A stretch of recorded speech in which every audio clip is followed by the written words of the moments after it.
Bom dia, obrigado por terem vindo aqui. Eu quero, em primeiro lugar, declarar alguns potenciais conflitos de interesse sobre esse tema. Não vou usar slide. Quais perguntas não podem faltar na primeira consulta cardiológica? Eu sou, desde 1988, eu dou aula na Faculdade de Medicina da Universidade de São Paulo, a disciplina de propedêutica. Então, o que eu ensino há muitos anos para os alunos de Faculdade de Medicina da USP é como fazer anamnese, como fazer exame físico, como interpretar esses sinais e sintomas e aquilo que aparece no exame físico dentro de uma conduta cardiológica, de uma consulta para uma conduta cardiológica. Isso me levou, ao longo do tempo, a perceber uma série de mudanças que vieram acontecendo nas últimas 3, 4 décadas no que está acontecendo dentro do consultório de cardiologia. Então, o envelhecimento da população, o encarecimento da prática médica com o surgimento de novas técnicas, novos conhecimentos. Isso chegou, inclusive, a se propor na própria Faculdade de Medicina a se aumentar a duração do curso médico de 6 para 7 anos, o que já existe em alguns países do mundo. Tudo isso às custas de mais conhecimento que está aparecendo. E mais conhecimento significa mais recursos, mais sofisticação técnica e mais sofisticação em termos de recursos, exames que podem ser solicitados. E, ao mesmo tempo, com mais custo. Qual é a saída para fechar? Porque senão essa conta não vai fechar. É transformar o cardiologista, e nós estamos numa posição privilegiada enquanto cardiologistas, porque as nossas doenças têm maior prevalência à medida que a idade dos pacientes está aumentando, a fazer um conjunto de atividades, e é por isso que eu chamo cada vez mais o cardiologista do médico camaleão. É o médico que vai vestir a roupa de outras especialidades. Isso deve ser feito, isso não é errado e, mais do que qualquer outra coisa, é uma oportunidade adicional para o consultório médico para quem está começando. Então, você simplesmente dizer eu não faço isso, eu vou encaminhar para o endócrino porque eu não prescrevo insulina, eu não estudei diabetes. Eu já faço isso há bastante tempo. Eu estou com um paciente idoso, eu vou encaminhar para o geriatra. Errado. O geriatra é o especialista que é treinado para os problemas e condições específicas do paciente idoso. Ele não é treinado para tratar a insuficiência cardíaca no idoso, a arritmia no idoso. Mas nós somos treinados para tratar as doenças de maior prevalência na população, de maior mortalidade e, de quebra, esses pacientes têm outros sintomas. E você, o cardiologista, é naturalmente o centro dessa atividade para conduzir o caso. Ele só vai encaminhar para o especialista e só deve encaminhar para o especialista quando o nível de sofisticação e de recursos aumentar muito. E quem diz qual é esse nível somos nós mesmos.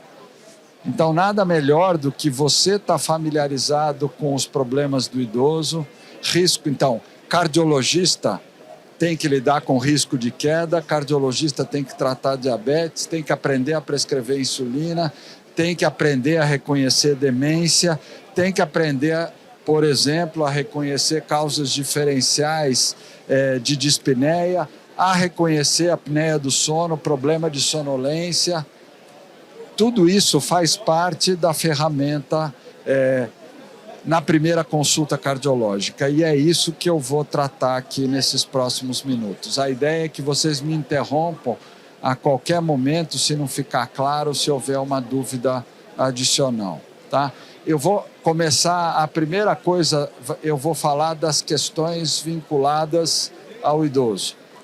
O indivíduo aqui no Brasil, o indivíduo idoso é aquele que fez 60 anos. Eu já estou nesse time, você fez 60 anos, você entra na Secretaria Municipal de Saúde ou na Prefeitura de São Paulo e você tira um certificado que você pode parar o carro em lugar de idoso, você pode passar na frente na fila do supermercado e por aí vai. Esse número deve mudar. Em alguns países é 65, 70. Mas por que tudo isso? Porque existem algumas situações que são peculiares a esse tipo de indivíduo, a essa população, que os tornam mais frágeis. E aí isso entra atrofia muscular, alteração de equilíbrio, risco de queda, alteração cognitiva. Todas essas condições precisam fazer parte da anamnese. Não dá para tratar um paciente, e quem vem no nosso consultório todo dia, uma porcentagem bastante grande são pacientes acima de 60, 65 anos, não dá para atender esses pacientes sem perguntar: o senhor, a senhora tem alteração de equilíbrio? Já caiu? Já se machucou? Tem tontura? Porque isto faz parte de uma investigação que pode gerar lá na frente exames e, com certeza, investigação. Acabou de sair um trabalho, por exemplo, agora, essa semana, mostrando que exercícios resistivos, fisioterapia com atividades físicas isométricas, fortalecem a musculatura, previnem queda. Isso a gente já sabia. Mas tem uma novidade: promove alterações metabólicas com redução de inflamação e melhora cognitiva. Isto é o novo que surgiu. Então, isso é o tipo da coisa que a gente precisa investigar. Então, existe um teste simples, não só na conversa com o paciente ou com o acompanhante, para você, e aí é importante a presença do acompanhante, porque muitas vezes o idoso vem sozinho na consulta e negligencia as informações. Não é o déficit de atenção que eu não lembro o nome do filme que eu vi na série de TV ontem à noite. Não. É a alteração cognitiva que tem um impacto sobre a atividade diária. Eu saio na rua e eu me perco. Eu vou andar de carro, dirigindo, e o caminho que eu sempre fiz eu já não sei fazer mais. Ou eu estou nas minhas atividades diárias profissionais e eu tenho limitações de ligar informações e raciocínios. Está difícil? Houve uma suspeita? Mini-Mental. O MoCA e o Mini-Mental são 2 testes. Você tem aplicativo no celular e no desktop hoje que permite com que você passe para o segundo step, para a segunda etapa, que é depois que houver uma suspeita clínica da deficiência cognitiva, eu aplico o Mini-Mental. Mini-Mental já existe uma versão adaptada, inclusive para a população brasileira, foi validado para o português e já existe uma validação, inclusive, para indivíduos analfabetos. Você pode aplicar isso no SUS. E você consegue definir, olha, existe de fato uma deficiência cognitiva, porque o Mini-Mental está abaixo de 25, 26, máximo de 30, e eu vou começar a minha investigação. Eu não sou neurologista, eu não sou geriatra, mas eu sou clínico, eu estou tratando o paciente. E essa deficiência cognitiva dele pode estar relacionado com a dislipidemia, com o AVC prévio, com a hipertensão e por aí vai. Então, aí vai gerar uma investigação que pode envolver tomografia, ressonância magnética, análise de ultrassom de carótida, porque esse indivíduo pode ter múltiplos infartos lacunares, ele pode ser um fibrilador atrial. Então, toda essa investigação cognitiva é fundamental para você ter um retrato mais fidedigno desse paciente e para traçar uma extensão da investigação com utilização de imagens e recursos diagnósticos e depois até intervenção. Acreditem em mim, tratar deficiência cognitiva mínima ou mesmo doença de Alzheimer com comprometimento leve ou intermediário não dói em ninguém, é muito fácil. E você não tem geriatra nem neurologista em número suficiente no Brasil para tratar uma doença tão prevalente. Então, é uma área para a gente invadir, entre aspas, interferir, ocupar? Claro que sim, faz parte. É claro que existem pacientes em que o comprometimento é mais complexo e a gente vai precisar encaminhar, mas não podemos ter medo de ser feliz e de identificar, diagnosticar, estratificar e tratar. Tá bom? Então, a primeira coisa era esta questão da cognição, das ferramentas cognitivas disponíveis. Um outro assunto que eu gostaria de abordar também é a investigação. Isso faz parte, há muitos anos eu falo isso para os alunos da Faculdade de Medicina, que é uma investigação sobre o sono. Existem várias perguntas que você pode fazer para interrogar o paciente e saber se esse paciente está tendo consequências da privação, desde a privação de sono, o indivíduo que dorme um pequeno número de horas por dia, acorda cansado. Então as perguntas são: como é que é? O senhor ou a senhora acordam descansados, dormem a noite inteira? O companheiro que está do lado na consulta, o filho, dizem que você ronca muito, ou que a senhora ronca muito e que para de respirar. Então, não é só a questão da privação do sono, mas é a qualidade do sono e, potencialmente, a presença de apneia obstrutiva do sono, que é um problema extremamente prevalente. A gente estava conversando, aqui tem uma... eu não sei onde é que nós estamos, mas acho que para lá tem um stand de uma empresa chamada Biologix.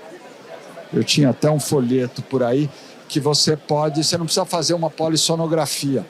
A prevalência de apneia do sono na população brasileira é estimada em 40%, é muito alto. Eles, inclusive, definem que você devia fazer o teste do Biologix, que é extremamente barato e fácil, não tem fio, não tem nada, você põe no dedo, em todo mundo. Para a população SUS, talvez não, mas talvez venha a se tornar. Mas como uma ferramenta subsequente, depois da história, como é que é? Você acorda cansado, é aquela estrada comprida que você está dirigindo e você dá uma pescada e fica com sono, é o farol um pouco demorado entre duas avenidas que quando cai no vermelho, às vezes você ouve o carro atrás buzinando porque você deu uma dormida, é uma conversa mais chata em que você pega no sono, é o efeito da televisão que você está vendo as notícias ou uma série e invariavelmente você pega no sono, começa a roncar e tem a apneia do sono e o cônjuge, a esposa ou o esposo percebe. Esse tipo de pergunta precisa fazer parte da anamnese para que eu possa identificar um paciente para o qual eu possa pensar em fazer um screening. Eu não preciso fazer polissonografia, que é caro, chato, frequentemente precisa do hospital ou do laboratório. Eu faço screening com o Biologix e posso até já partir para o tratamento se eu conseguir diferenciar se é uma apneia central ou não. Então, estas alterações do sono, do cansaço, podem permitir a identificação de uma série de outros problemas. Então, hipoglicemia, hiperglicemia, alterações de tireoide, hipotiroidismo estão envolvidos com isso, obesidade, efeitos adversos de medicações, a própria apneia do sono podem estar presentes pura e simplesmente diagnosticados por uma anamnese. Então, meu outro conflito de interesse é esse livro aqui, da Manoli, que é exatamente essa interface da cardiologia com todas as doenças, que é a fronteira final. Não tem como a gente falar, não, eu não vou ver isso porque eu vou mandar para o psiquiatra, eu não vou ver isso porque eu vou mandar para o pneumo, para o neuro, para o geriatra. Não. É comigo mesmo, e por uma razão simples. As doenças mais prevalentes com o envelhecimento de população são da nossa especialidade. Muito mais vale um cardiologista ser treinado e tratar uma deficiência de equilíbrio, um risco de queda, uma deficiência cognitiva, que é muito mais simples de diagnosticar e tratar, do que um geriatra ou um neuro tratar uma arritmia e prescrever amiodarona, sem saber absolutamente nada da fisiopatologia ou tratar uma insuficiência cardíaca. Não dá, não dá. Nós estamos treinados para isso. Então, é muito mais natural o contrário. Então, falei sobre doenças do idoso, equilíbrio, risco de queda, fraqueza, fragilidade e risco de fratura, osteoporose, a mesma coisa, que é muito fácil diagnosticar, muito fácil de tratar. A maior parte das complicações dos medicamentos que são utilizados nesse sentido, só para citar um exemplo, os remédios utilizados, donepezila, por exemplo, para demência leve e intermediária, os efeitos colaterais quais são? Hipotensão postural e bloqueio atrioventricular. Quem é que vai fazer o diagnóstico disso? Um geriatra? Nada contra o geriatra, mas isso é da nossa especialidade. A desautonomia presente no idoso, diabético ou não, que tem doenças degenerativas, é muito mais fácil e faz parte, está aqui no Congresso, tratar, diagnosticar desautonomia, ensinar como lidar com essa deficiência, faz parte da nossa especialidade e a gente tem que diagnosticar isso. Terceiro tema, avaliação de risco perioperatório, a minha área de pesquisa. Esse tipo de avaliação de interconsulta, isso é o trabalho da tese do André Coelho Marques, que é do Hospital Albert Einstein, foi meu aluno de doutorado e hoje é professor na faculdade no Einstein. Ele mostrou que na interconsulta cardiológica e na avaliação de risco perioperatório, em 30% das vezes, a nossa consulta diagnostica um outro problema de saúde. Então, está na nossa mão. A gente tem que investir nisso, com simpatia, com capacidade, com conhecimento, para descobrir essas doenças, fazer novos exames, ampliar o diagnóstico e não ter medo de tratar.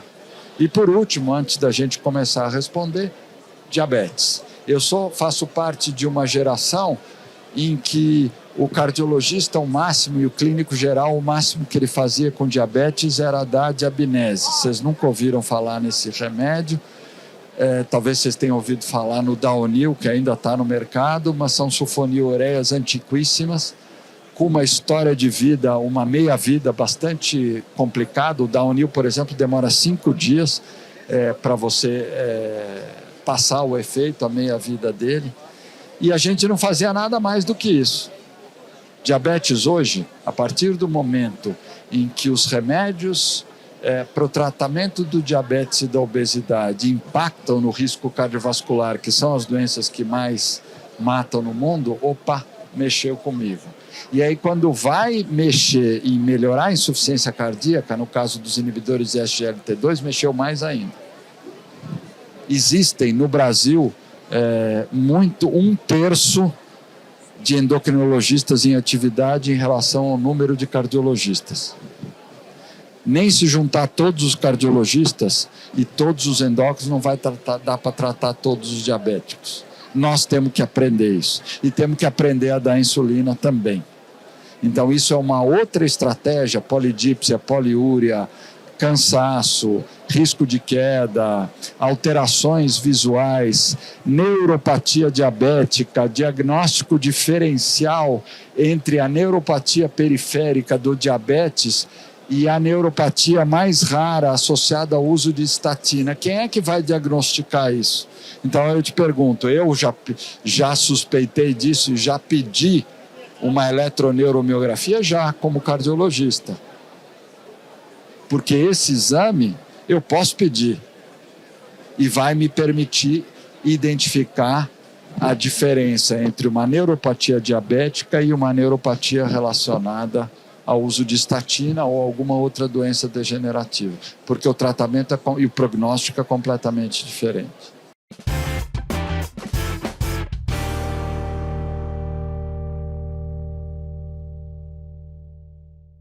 Bom dia, eu sou o Lucas, estou no 4º ano de medicina, pouco novo, assim, e isso que você falou é uma dúvida minha, assim, porque na faculdade a gente tem que o cardiologista tem que tratar, falam assim, você está na consulta, é a consulta direcionada, mas muitas vezes aparecem essas outras queixas que não dá para deixar passar assim, e aí eu fico na dúvida, quando que é o endocrinologista que vai ter que tratar, se é um remédio que ele está tomando, ou se ele está tomando 3, porque tem diversas classes assim, né?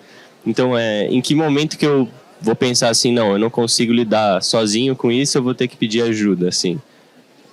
É uma dúvida assim que eu tenho. Então, Lucas, eu digo isso, enfim, mas a faculdade que eu dou aula são 180 alunos, mas eu costumo dizer nas aulas que a abordagem tem que ser universal. Exame direcionado, exame físico direcionado, facilita do ponto de vista prático, porque você tem uma carga horária para aquela disciplina. Mas muito cuidado com o que o professor vai dizer, porque uma coisa é a pergunta ser feita direcionada para a especialidade de cardiologia. Então, daqui para... Faz de conta que você é o paciente. De mim para você, pode ser direcionado, mas a volta nunca. Como dizia o Dr. House, os pacientes mentem, mas eles mentem por alguma razão. Ou eles omitem, ou eles estão confusos, ou eles estão inseguros. Daqui para cá, eu não posso fechar, eu tenho que abrir. Porque aquele sintoma, aquela mentira, aquele receio, pode ter por trás algum sintoma, algum mecanismo fisiopatológico e alguma doença que nem é cardiológica, mas que confunde o paciente. Exemplo disso, dor no peito e falta de ar. Dor no peito e falta de ar são as queixas mais frequentes que envolvem a esfera cardiovascular num pronto-socorro cardiológico ou num pronto-socorro clínico. Mas tem uma porcentagem muito grande de pacientes que têm esses sintomas e que, na verdade, não é nada disso. É uma coisa psiquiátrica, é um fenômeno osteomuscular, é uma embolia pulmonar, é algum outro fenômeno que está envolvido. Então, eu posso fazer a pergunta para você direcionada, mas o que volta para mim da resposta, eu tenho que abrir a cabeça.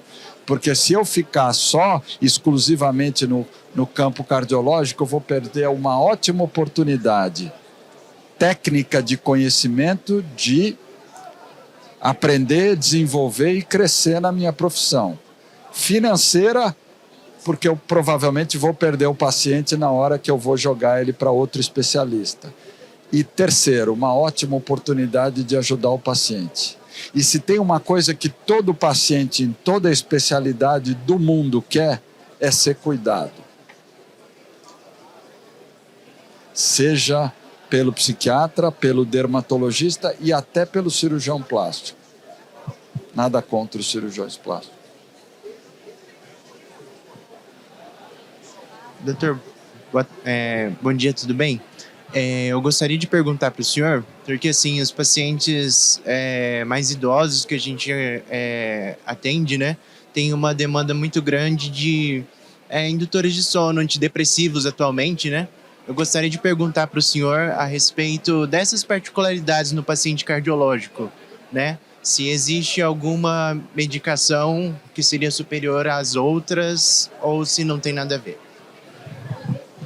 Obrigado, tua pergunta. Esse é um outro tema, né? Eu passei por cima falando em privação de sono, falei sobre a apneia obstrutiva. A higiene do sono é um problema fundamental.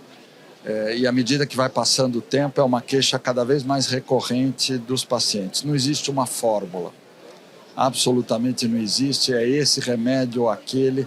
Porque, na verdade, está tudo relacionado com uma anamnese adequada. Então, você tem o indivíduo que tem dificuldade para induzir o sono, o indivíduo que dorme rápido, mas acorda, O indivíduo que tem dor e acorda por isso, o indivíduo que tem falta de ar que acorda por isso. Então, é muito importante você estabelecer como é o mecanismo e a higiene do sono desse paciente. Tem uso de tela demais, tem o horário. Uma coisa simples é que, à medida que passa o tempo, a gente dorme menos, por uma razão pura e simples de uma necessidade menor e menor atividade. Então, a pergunta de como é a sua atividade durante o dia, você tem sonolência diurna, você tem dor, você tem dificuldade para pegar no sono, ou na verdade você pega e acorda durante a noite, você tem dor, você está usando algum medicamento, quais são os medicamentos? Então, tem medicamentos que dificultam o sono. É muito frequente se utilizar Ritalina para idoso, para estimulação. A Ritalina é um remédio que aumenta a tensão, classicamente utilizado para déficit de atenção e hiperatividade, tanto na forma de liberação lenta, que é o Concerta, quanto na liberação rápida, que é a própria Ritalina. Isso dá insônia. Da insônia, dependendo da hora. Existe uma quantidade de prescrição de Ritalina para idoso em grande quantidade. Reposição hormonal com testosterona ou mesmo com estrógeno, terapia de reposição hormonal, pode mexer no hábito do sono. Então, tudo isso... Então, aí você me pergunta, fala, agora você está invadindo que você vai prescrever testosterona, reposição hormonal, isso é a hora do endócrino, do gênero. Claro, quais são as complicações do uso prolongado de testosterona? Vamos lá. Poliglobulia e risco de TEP-TVP. Aceleração da aterosclerose, mudança do perfil lipídico. Desculpa, você acha nada contra o ginecologista, mas você acha que ele está treinado para isso? Não. Não. Então, eu pergunto se o paciente está fazendo reposição hormonal, com o que, como, e já começo a pensar se isso tem uma intervenção. Vale a pena usar antidepressivo para você? O paciente que tem uma higiene inadequada e que tem alteração de humor e que precisa acertar o ritmo circadiano, às vezes o antidepressivo é melhor. O indutor do sono, às vezes é melhor, mas muito cuidado com o zolpidem em paciente muito idoso, porque costuma dar confusão mental, embora seja um excelente indutor do sono. Mas eu acho que tudo isso passa antes por uma identificação de como funciona o hábito do sono para aquele indivíduo. Em relação aos antidepressivos, as classes, para o paciente cardiológico, teria alguma classe que seria superior? Houve uma época que falava-se do escitalopram, né? Não, acho que não. Isso é muito mais uma conversa de laboratório, mas eu vou até mais longe. Antes de você nascer, eu estou olhando sua cara, estou imaginando que você tem menos de 40 anos, acertei? 26, não deixa de ser menos de 40. Os primeiros antidepressivos são os tricíclicos. Então, vai estudar um pouco o tricíclico, porque para o idoso com dor crônica, o que o tricíclico em baixa dose faz? Muda o limiar da dor. Então, às vezes, uma pequena dose de tricíclico é preciso, pontual, para resolver o problema do paciente. Agora, com relação às outras classes mais modernas, frequentemente existe isso. Existe scores, testes, perguntas para você confirmar o diagnóstico de depressão, e isso faz parte da anamnese e você tem que tratar. Até porque os antidepressivos têm efeitos colaterais. Aonde? Na nossa área também. Desautonomia, hipotensão, bradicardia e por aí vai.